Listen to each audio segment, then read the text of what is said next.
Surrender always has a price.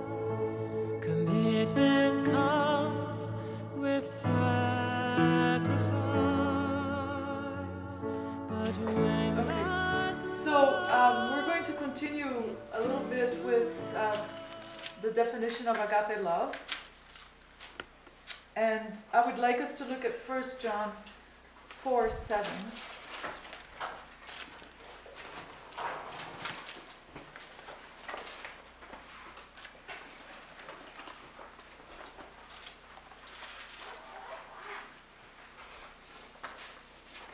Okay, so 1 John 4:7, it says, "Beloved, let us love one another, for love is of God, and everyone that loves is born of God and knows God." So, agape is of God, and everyone that loves with agape is of God, is born of God, and knows God. He that does not agapeo is the verb, does not know God, for God is love. Okay?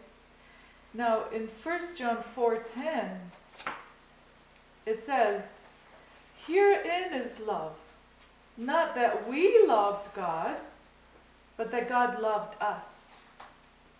So, can you see what that is saying there?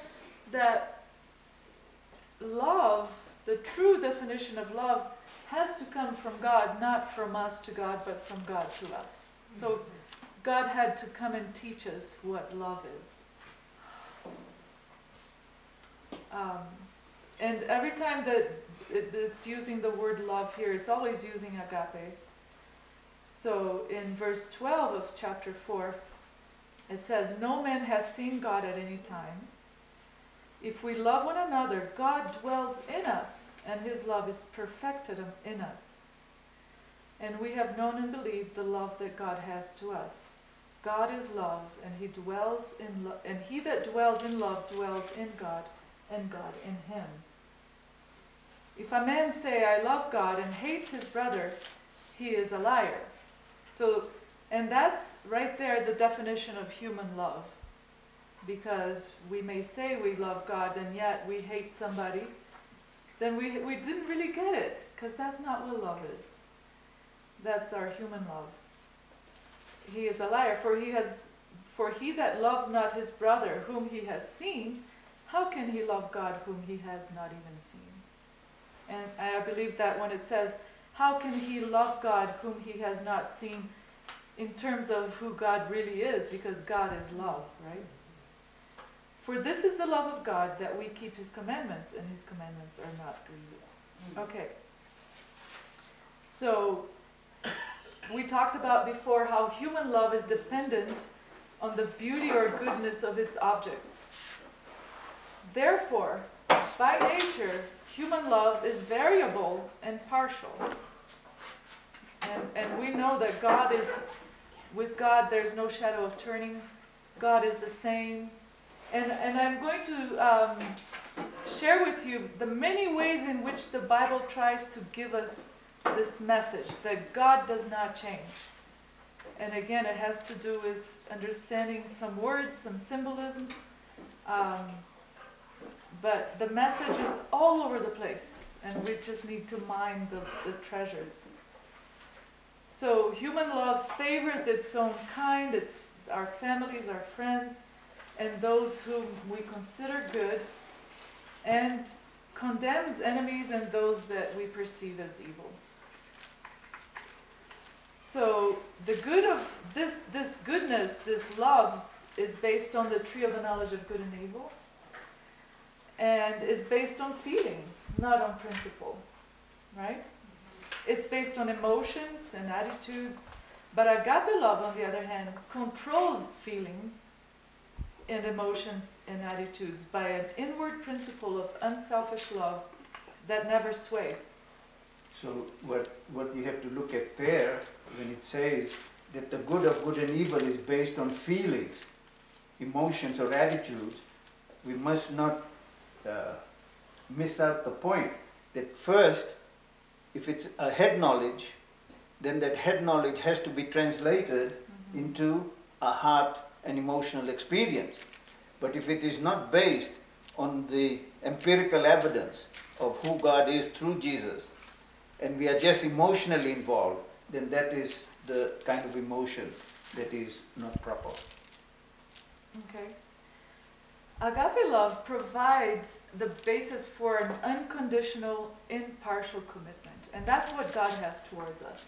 So, you know, if we understand just what agape love is, and we know that this is how God is, that's his whole makeup, then we know that God's love towards us never sways. It's like, you know the principle, and you know it applies to God, and our faith can go from here to here. You know, it doesn't matter where we are, what we have done. We fail, we fall, but God never changes towards us.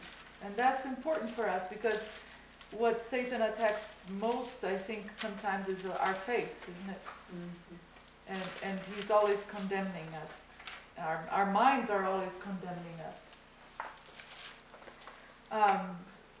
But the love that comes from the tree of the knowledge of good and evil can provide the basis for establishing a relationship, but that relationship is going to be superficial, you know, or unstable. It's not like, you know, Jesus said, build on the rock.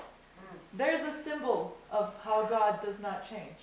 A rock is stable and unchanging, but if you build on the sand, everything might fall, right? So agape is durable, dependable, and it will never, if you have agape, a relationship with agape can never break. And it's true that you may go through rocky situations, but if you have agape, the Lord will always work. If you want to live by agape, it's a choice that we make. The Lord will not force us into doing anything, so it's always a choice. And because God is unchangeable and constant, then his love never changes, irrespective of whatever may befall us. Mm-hmm. Even if we go on the wrong path, do the wrong things, he never changes towards us. Yeah. The love that comes from the tree of the knowledge of good and evil, however, yields to circumstances. So it depends what happens around us, and that love may cease to exist, right? It's fake. It's not the real thing. It's the counterfeit. But, you know, Lucifer had to have something good in his system, or that appears to be good. Otherwise, he would not have been able to get anybody to follow him, right? And we're going to look at the evil side of his system a little bit later on. And we've already looked at some of it. So agape survives and transcends all circumstances, but the love from good and evil yields to emotions and feelings, and it's easily, you know, dissipated. It can be easily come to an end. So this love from Satan's system is his substitute for God's love, and he deceives a lot of, you know, the world in this way. It's unforgiving and selfish. It's not governed by the moral law of God, which is agape love. Agape love is God's plan for all intelligent life relationships. Because if you think about it, it's the only principle through which we can actually coexist. You know, I've seen, I'm sure you've seen these stickers in the cars where it has coexist with all the symbols, all the symbols of pagan religions and stuff. And you can see how Satan is also, I mentioned earlier that the reason Satan came up with this tree of the knowledge of good and evil system of government was to create order in the universe. Because he believed that pure love, the way that agape love is, it's foolishness. He started believing somehow that this was foolishness. How can you keep order when you just let everybody do what they want to do without enforcing the law? But, you know, we know that the strongest power in the universe is love, right? But he went against that, and so he wanted to keep order through the system of reward and of the tree of the knowledge of good and evil. But agape creates the perfect order, and without force. See what he had come up with and felt that God's prevailing law of agape love could not govern the universe. Because as he started developing in his mind certain things contrary to what God was all about and all his understanding, he started developing in his mind the thought that, look, on the basis of agape love, how can you govern the universe in the face of evil? He started thinking that if there's evil, how can you govern the universe with just agape love? You must have a system that is going to take care of evil. And that was how he slowly developed his system, and we're going to explore that more. Okay, so so the love that comes from the tree of the knowledge of good and evil is based on control, because it uses fear. And it strives to control others. But with agape, we don't control anybody, we control ourselves. Right? It's self-control. But agape never seeks to control anybody. Okay? It grants power to people without fear that you're going to lose control. Because agape is not interested in gaining control. Agape wants what's best for the other person. And it respects their freedom to, that they, just like we are, they have their own mind, and they have their own ability to make choices, and God is working with them, and so agape lets go of all control. Another thing about, well, we're going into too far, I think here maybe we should. Go ahead, finish it. Okay, so why don't we, I think we got the picture of what agape is, right? Yeah. So why don't we move on to Ezekiel 28. Okay, so we're going to go to Ezekiel 28. The reason why it's really important to understand agape is because this is how God is, and this is how God runs his government. And this is how God relates to each one of us. Right? That's him. That's him. Okay? And it's important to know this because this is what Lucifer rebelled against. Because Lucifer rebelled against the law of God, and this is the law of God. Agape love is the essence of the law of God. God gave us 10 commandments, which in Hebrew, Eileen, what is exactly commandment? It's not the word commandments, is it? No, it's Devarim words, the 10 words. 10 words. And is there any more meaning to that? Like 10 guidelines or something like that? No? Well, yes, I mean, just simply the word Devar is translated word or thing or matter. So it could be like the 10 matters or the 10 things. The 10 right. basic fundamentals, and all the details come under those. Right. So what the 10 Commandments is really based on, again, the foundational principle of the 10 Commandments is God's love. Mm-hmm. The first 4 is love of God. The remainder of the 6 is our love of people. So one is the vertical, and the other is in the horizontal dimension. So the 10 Commandments, and Jesus encapsulated the totality of the 10, not that he threw any out. He just encapsulated the totality of the 10 in stating love of God and love of your neighbor. Okay. And we'll see how Satan took that 10 commandments and he made it.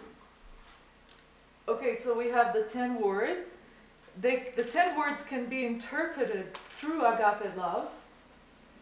And in a way you could say they are also promises, right? If you have agape love, you will not kill. If you have agape love, you will not commit adultery.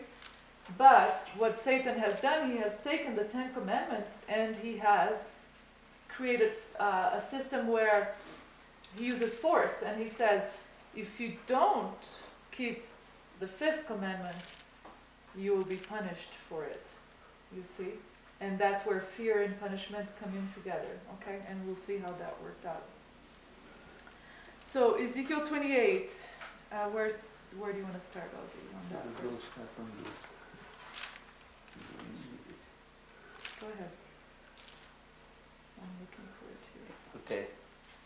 So we can go from verse 11 of Ezekiel 28. And it talks of, moreover the word of the Lord came to me, saying, Son of man, take a lamentation for the king of Tyre, and say to him, thus says the Lord God. So this lamentation is over Lucifer. And then the whole description is given in verse 12, the last part. You are the seal of perfection. I just want to say one thing about that word lamentation. And Eileen, you can please feel free to add anything because Eileen is a Hebrew scholar here. No, I'm not a Hebrew scholar. I teach. Well, more than I am. Basically.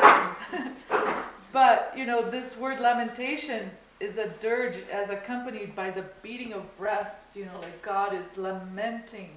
This is a painful, it's not just, you know, God showing his enemy, there's the guy. It's God crying a lamentation over this king of Tyre, which is a type of Satan.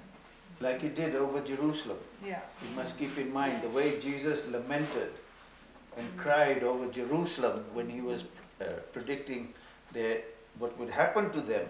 The same way we have to understand his heart going out to Lucifer and the angels. So it clearly says again, like I said, you are the seal of perfection, full of wisdom and perfect in beauty. So that means that there was no flaw. There was nothing in Lucifer that was not complete or perfect. You were the seal of perfection. So that seal of perfection was that he was completely in agape love. He knew he was sealed with agape love, full of wisdom, and that agape love gave him all that wisdom. And when he had that agape love, he also exhibited that in his outward appearance. His appearance even displayed what was in him. You were in Eden, the garden of God. Every precious stone was your covering. And then it describes all the precious stones that covered him. And I think you've got some information on that stones. The workmanship of your timbrels and pipes was prepared for you on the day you were created. And here again, this is a very interesting statement that is made here, that he was what? A supreme musician. He was perfect as a musician. His song, the instruments, everything was already in him. And one of the interesting things is that as God was showing us all of this about Lucifer, once Ozzy and I got married, Ozzy found out I had a master's in piano performance, and he said, "Wow, you have a master's! Go get your doctorate." So he kind of forced me into used force. No, I'm just kidding. He suggested I get my doctorate. And so I went to get my doctorate at the University of Washington in 2006. Dr. Denise. Yeah. And you know, you have to come up with a thesis at the end of everything, right? And I didn't know what to do, because really my first love now is this, and not really music as it used to be, right? And I was praying, and the Lord showed me to do my thesis on the Magic Flute by Mozart, which is the last opera that he wrote in just before he died in 1791. And as it turns out, you know, Mozart turned at the end of, well, in the mid 1780s, he became a Freemason. And so this was a Freemason opera, Masonic opera. And as it turns out, guess what I found in this opera? Everything to do with this. And the tree of the knowledge, the tree of the knowledge of good and evil. Totally in there. How old were you then? That was just recently. I finished it all in 2012. Yeah. So, yeah, there's abundant confirmation for all of this, and I just hope, you know, we can even touch some of Well, it. why don't you touch a bit of that? On the magic flute? Yes, touch a very little bit nice. and explain how it's in there. Well, first we need to explain a little more, Okay. because I'm going ahead of the cart if That's I do fine. that. Okay. But I will go back and share a little bit with you. But the main thing that I wanted to bring up is that the magic flute actually is referring to Lucifer. Because if you read Ezekiel 28, verse, which one is it that says about the flute? Well, it talks of You, the instrument was the pipe, no, onyx and jasper, those are the stones. Then he says the The wo- workmanship that one. of your timbrels and pipes was mhm. prepared for you on the day you were created. And go ahead, the word, what, pipes? Yeah, well, timbrel is a percussion instrument, right? And the word pipes in Hebrew here could mean a bevel, like a setting for a gem, for a stone. But it also could mean a pipe, a flute. So think of the pan piper, or the pied piper, I should say. And I found philosophical writings in which they were elevating the flute of all things as the harmony of the universe. And I was like, what? Why the flute? And then I started thinking of this, and when I studied a little bit of the history of the flute as well, it's, along with percussion instruments, it's the oldest instrument in the world. And if you go to any of the older cultures, there's a flute there. But not only that, there's a god playing the flute. Like Krishna plays the flute, and Kokopelli plays the flute. Osiris played a double flute. Okay, so the flute has a lot of meaning, and it goes to this. It goes right back to here. You want to explain the double flute? Yep. No. Not yet, Okay. no. Okay, so that's the musician part of Lucifer there. And then it says, you were the anointed cherub who covers. Now the word anointed here has to do with an outspreading of wings, with outspread wings. And he covers, what did the cherubim cover? The law. The law, right? Yeah. The mercy seat. Yeah. But the word cover is also means to protect, to hedge in with outstretched wings. So Lucifer's role in heaven was to protect the law. Isn't that something? And then he turns against the law. See, and Jesus had said how, like a mother hen wants to cover her chicks under her wing, and you could apply that here too. Yeah. So God himself established him. I established you. I made you for that purpose. And then you were on the holy mountain of God. And the word holy is really important, because the word holy implies purity, okay, right? Holy, consecrated, but also pure. And purity is another way that God is trying to show us the difference between himself and Satan. And that goes to what Donna has written in the book, where pure is undivided and Satan is divided. And we're going to see that right here. He was in the holy, in the pure mountain. Mountain in the Bible is a symbol for God's government, right? Jesus gives the law on Mount Sinai, yes, and then he gives the Sermon of the Mount, on the Mount. These are all symbols that this is God's government. Okay? Mountain is a symbol for government in the Bible. So he was in the holy mountain of God. He walked back and forth in the midst of the fiery stones. What are the fiery stones? Anybody?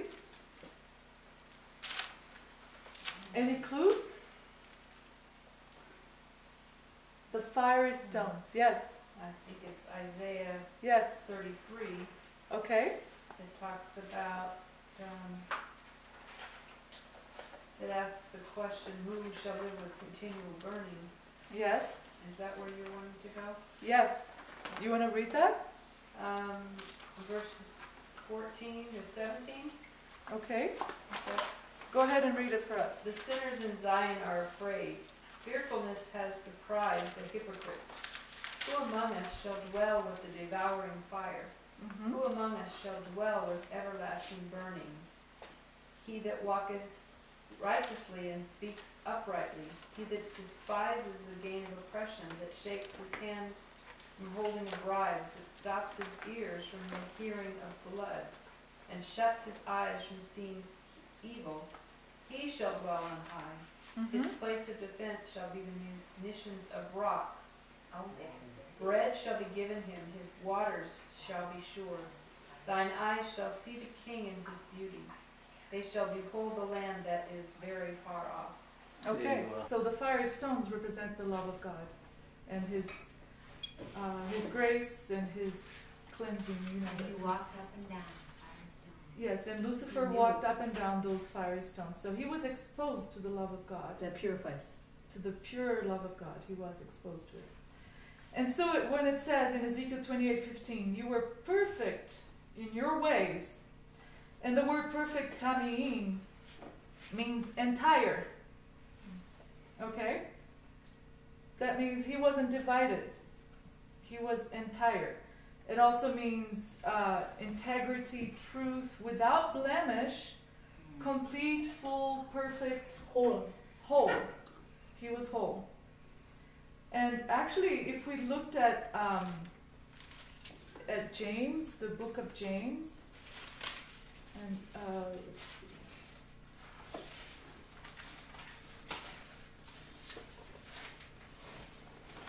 James chapter 1, verse 4, it says, let patience have her perfect work, that you may be perfect and entire. Wanting nothing. Okay? So that word entire is very important. Oh. So he didn't need anything else. He Yes. was complete. Yes. Complete. No lie. But also in the sense that he had no division within his own character. The He word was pure. he was pure. He was perfect in his ways, and the word ways there is the word derek in Hebrew.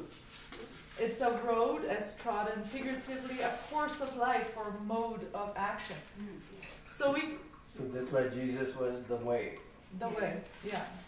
So what is a mode of action, a course of life or a mode of action? What would we call that in our terms? It would be his moral makeup, wouldn't you say? The course of one's life. Yeah, how How they live. your moral beliefs, your morality, that whole thing. So he had the moral law of God, so that's why he was perfect in his ways, right? Because he had the moral law of agape love. From the day that he was created until, and this is the pivotal point here, till iniquity was found in you. And we can look at this verse backwards and forwards and upside down and right side up because there's so much to see here. The first thing, of course, would be to study that word iniquity. And I have done a few studies on this. I have them online. They're pretty extensive. The word here in Greek, in Hebrew is evel, avel, avla, ola, ola. It's like all these words there together. Can you shed some light on that? But it's obvious that the word evil comes from this too, because evel, it's E-V-E-L, evel, evil, almost like evil. And it says moral evil.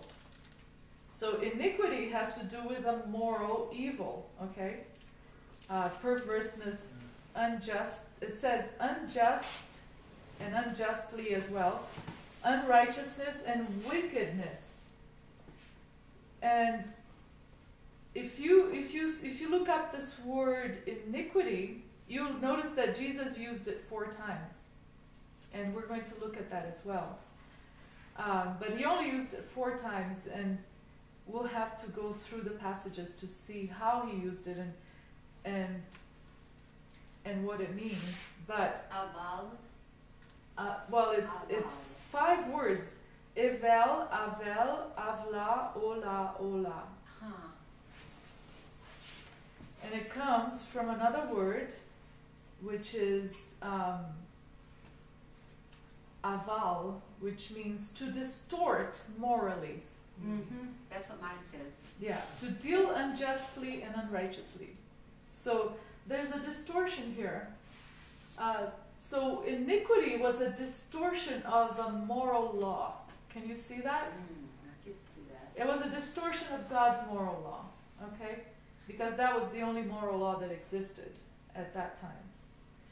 And so we can see that iniquity was found in Lucifer, no one else. It was not in God, it was not in anybody else, it was found in Lucifer himself. And then we read that by the multitude of thy merchandise, they have filled the midst of thee with violence. Now, this word merchandise is sometimes also translated as traffic, merchandise or traffic, and in the Seventh Adventist Concordance, Bible commentary, Ellen White defines this, and she says that the word traffic here has to do with corrupt principles of government. Whoa, we sure had some of that in our going on. So that's what his trading was. Oh my. So his trading was, yeah. he was trading his system, his corrupted system The for whole thing. governance. Rebellion. Huh? Rebellion. That was his rebellion, yeah. Refusing to believe. Mm-hmm. You know, and Jesus said that Satan was a liar and a murderer from the beginning, and what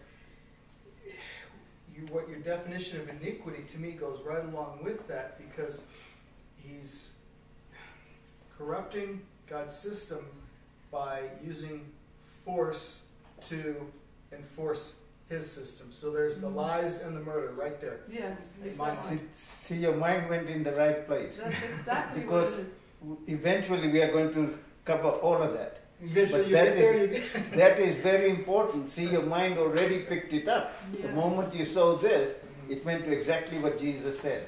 And we are going to cover that in very detailed way. Will you ask him to repeat it, please? Repeat it, It please. says, Wait, let him. okay, Oh, that Jesus said that Satan was a liar and a murderer from the beginning. And I'm seeing that in how you're describing iniquity. Yes. it's John 8:44. You want to read it? Well, I can, John 8:44. You are of your father, the devil, and the desires of your father you want to do. He was a murderer from the beginning and does not stand in the truth. When he speaks a lie, he speaks from his own resources, for he's a liar and the father of it. Okay. Thank you. Now, if we do a search on that word perfect, I want to go back to that word perfect. You'll find out that the word tamiim also applied to some verses that referred to the lamb in the Old Testament that they were to offer. For instance, Exodus 12:5, it says, "Your lamb shall be without blemish." That's the word tamiim. Okay? Oh. A male of the first year. You shall take it out from the sheep and from the goats. So the word tamiim not only means entire and perfect, but it means without blemish, without spot. And you can see, God knows, I guess he knows because he created us, that we can understand things through pictures much better. There was a man, you know Keith Stokes? Yes. You know Keith. Yes. Okay, so Keith has been studying the right brain and left brain, right? Right. And he says that we perceive the world mostly through pictures, and then which is the big picture, and then through the details, which is the left brain, right?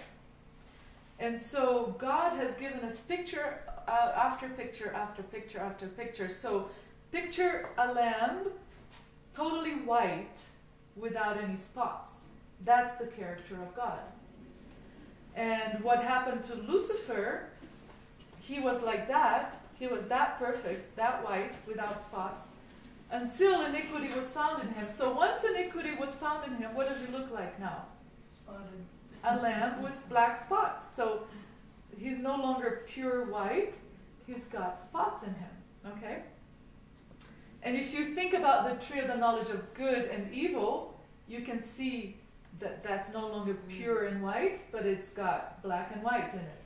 Do you see it? Mm-hmm. Okay. I think it's pretty amazing.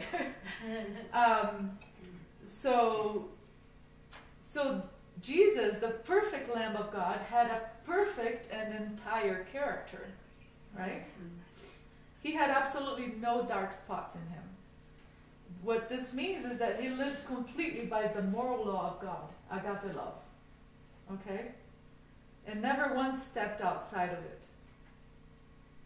This means also that his character was unconditional, impartial, undivided, unmixed. There was no mixture of principle in Jesus. He had that one single mind. He was single-minded in that sense. I need that. He was stable in all his ways.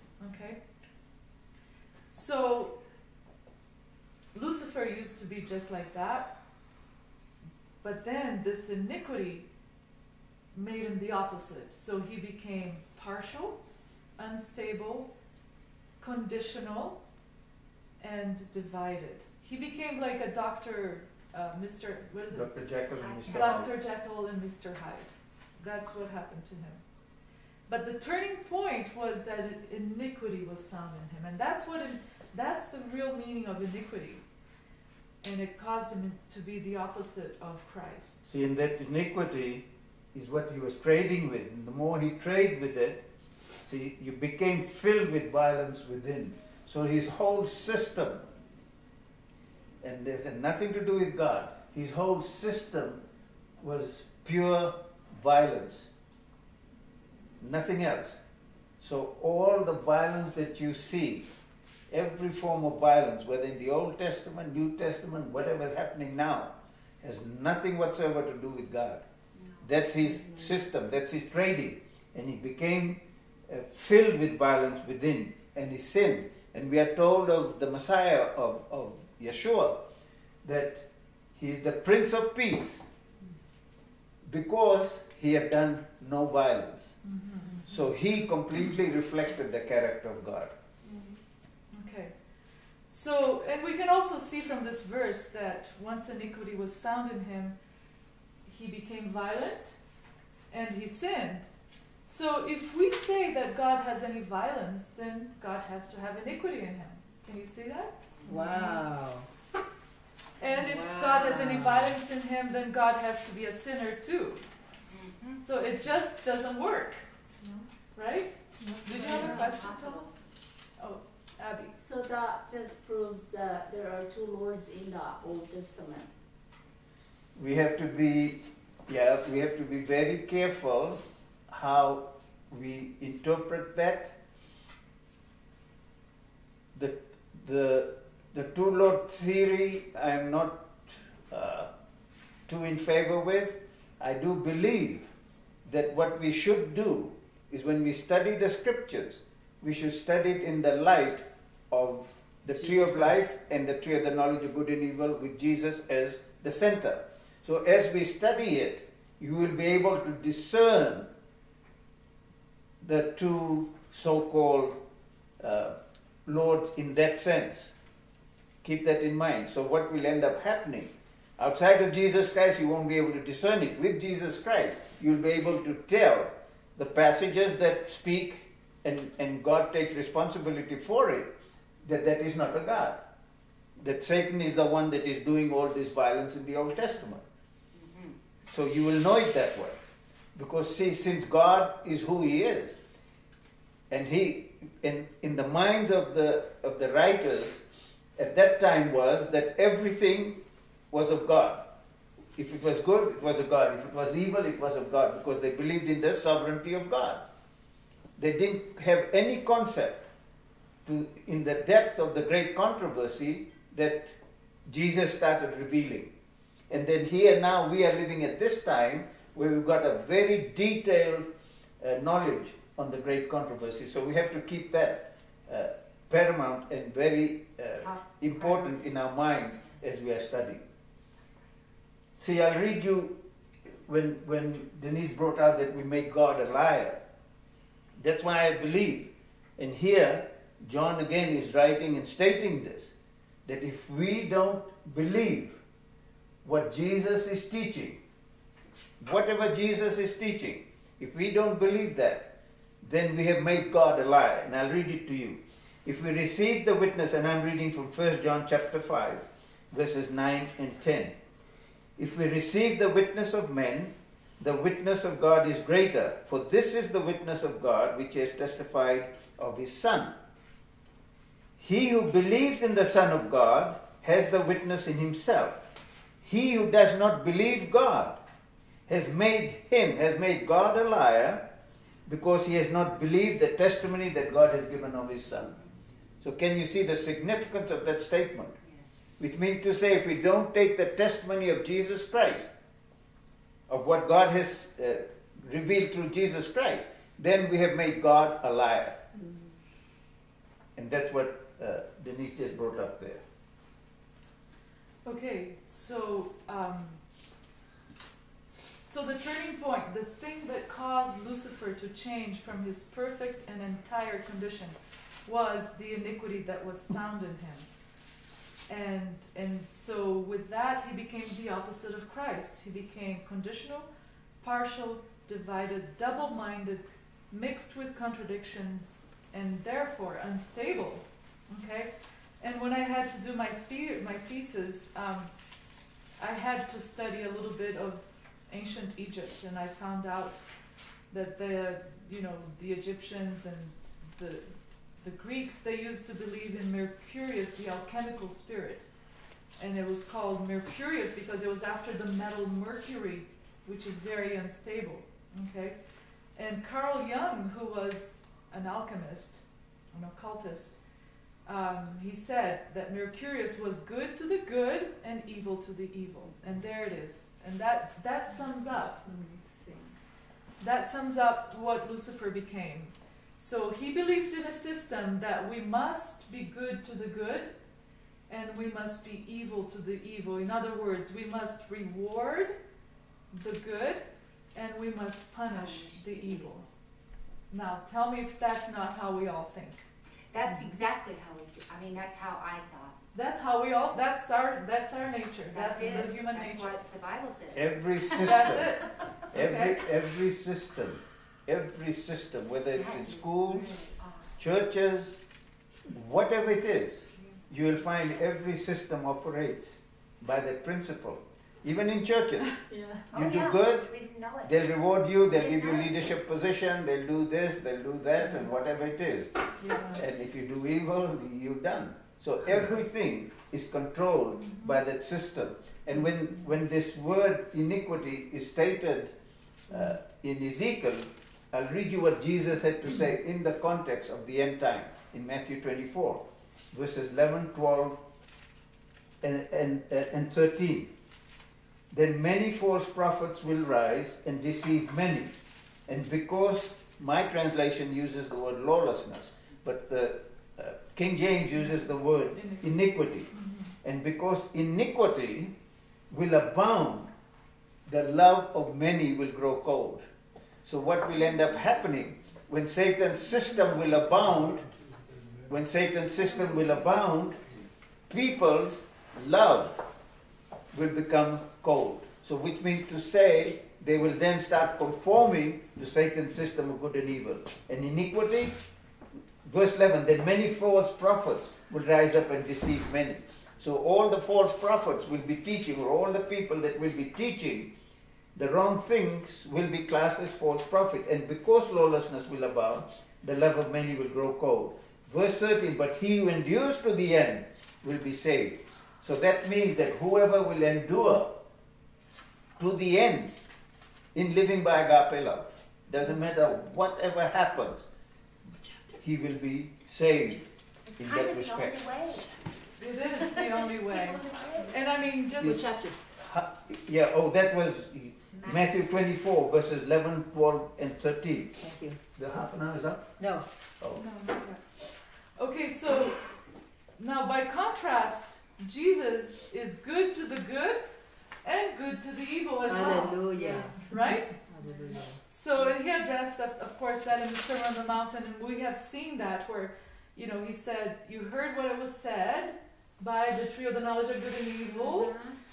You shall love your neighbors and hate your enemies. But I say to you, love your enemies, bless those who curse you, do good to those who hate you, and pray for those who spitefully use you and persecute you, Hallelujah. that you may be sons of your Father in heaven. Okay? And I want to finish reading this, and I know we've gone through it already, but for he makes his sun to rise on the evil and on the good. The sun is a good thing, we all need the sun. And he sends rain on the just and to the unjust. Same thing, we all need rain. For if you love those who love you, what reward do you have? How different are we from anybody if we only love those who love us? Do not even the tax collectors do the same? And if you greet your brethren only, what more do you do than others? Do not even the tax collectors do the same? And then it says, therefore you shall be what? What's that word? Perfect. Perfect. Tamim. Entire. Without division. Just as your Father in heaven is perfect. Okay? So that's big. I mean, just being here with you guys, I've heard so many stories of people getting hurt and, you know, people not doing the work that they got paid to do. And I can see the grace you guys have had towards these people that have not done good to you. And I just want to encourage you. You're on the right path. You're on God's side, you know. You're loving those that are treating you badly, and keep it up, because that's what we're called to do, and it's not easy. We may suffer loss of material things. We may suffer loss of people in our lives even, but we have our Father. If we are, you know, I mean, We have all in to the end, that's all that really matters, right? So we are going to be persecuted. When we are living out that agape love, Satan is going to try and break us.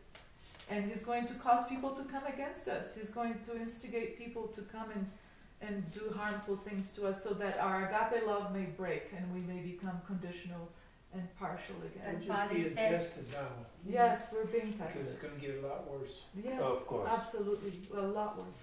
It's not, he won't give us anything that we can't handle though, No, but he'll give us a way to escape. yes. What a And you nice need- promise that is. And you need to know that there are people all over the world going through the same Yes. trials. And we are going through the same trials as you. And so, you know, we can be united knowing that we're all going through the same thing. And that's why Jesus made this say, he who endures to the end. So whatever it is, we must endure with agape love.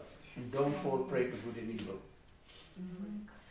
So, I want to share with you another verse that it was a huge aha moment for us, and that's in 2 Corinthians 11:3. If you want to turn there, or I'll just read it. 2 Corinthians? 2 Corinthians 11:3. And in this verse, we can get a glimpse of what Satan did in the Garden of Eden with his tree of the knowledge of good and evil. Okay? Because this applies to the moment when he deceived Eve, and that had to do with the tree of the knowledge of good and evil, didn't it?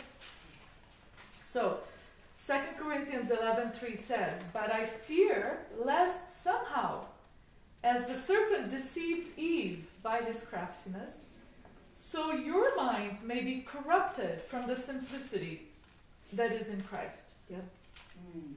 Okay, so let's analyze this verse a little bit. What is it saying to us? I think the first thing is that Paul has a fear that we're going to be deceived by the serpent just like the serpent deceived Eve, okay? And he did it by his craftiness, okay, by subtlety. So he fears that the Corinthians' minds, or our minds, may be corrupted. And that's another word. It's a really important word in the Bible. You have something that's pure, and let's say you add something different. Now you have a corrupted substance, right? So you had agape love, which was pure, and now Lucifer has divided into it's no longer pure white like the lamp, it's white and black. So it's corrupted, it's no longer pure. So corrupted here is the opposite of pure. So that your minds may be corrupted from the simplicity that is in Christ. And the word simplicity in Greek is the word haplotes. And that the primary meaning that they give in that definition is the word singleness. Okay? Singleness. Single-minded. Singleness. Singleness of character. Like Lot the different than white lamb. Okay? A lot different than simplicity. Agape, where Jesus is good to the good and good to the evil. That is singleness. So he fears, Paul fears, lest somehow as the serpent deceived Eve by his craftiness, so your minds may be corrupted from the singleness that is in Christ. So what that means is that the serpent deceived Eve by making her think that Jesus had a duality in him. That he did not have that singleness of character. See, that simplicity is again referring to God's character. Mm-hmm. That it was never a divided character. He never did anything outside of agape love. That is his simplicity. That is a character that was not divided. Mm-hmm.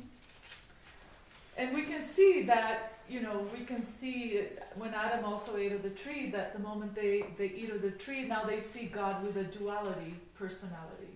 He's love, but he's also coming to punish you. So God is good to the good. That's why they were afraid. And that's why they were afraid. That's why they hid from God. Yes. Remember that it was in their minds. Yeah. Remember that? We were enemies in our minds because we had been deceived by this principle of duality, where you're good to the good and evil to the evil. See, we're going to look at that in much more depth and detail, but we'll just share a little bit here now. That keep in mind that before Adam and Eve partook of the tree of the knowledge of good and evil, they had a relationship with God that was based purely on love, and that nothing had adulterated their view of God. The moment they ate of the tree of the knowledge of good and evil, their minds got adulterated. Now they view God, the same God that they knew before with agape love and had no problems with him. Now they looked at him with fear and hid in the bushes, because they believed that God was now coming to harm them or destroy them or punish them. Mm-hmm. And we read in the Bible that the demons believe, but they tremble. Mm-hmm. And that's why. Because they don't see God as a pure God of love anymore. They see God as one who rewards. He fooled them too. Yeah. Of course, he deceived a third of the angels, yes. Right? Okay, we need to stop, right?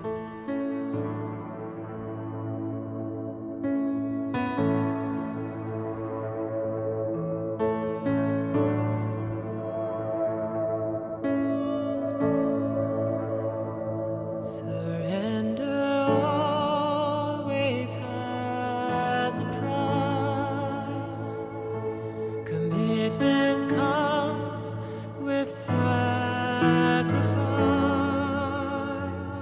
But when God's love gets through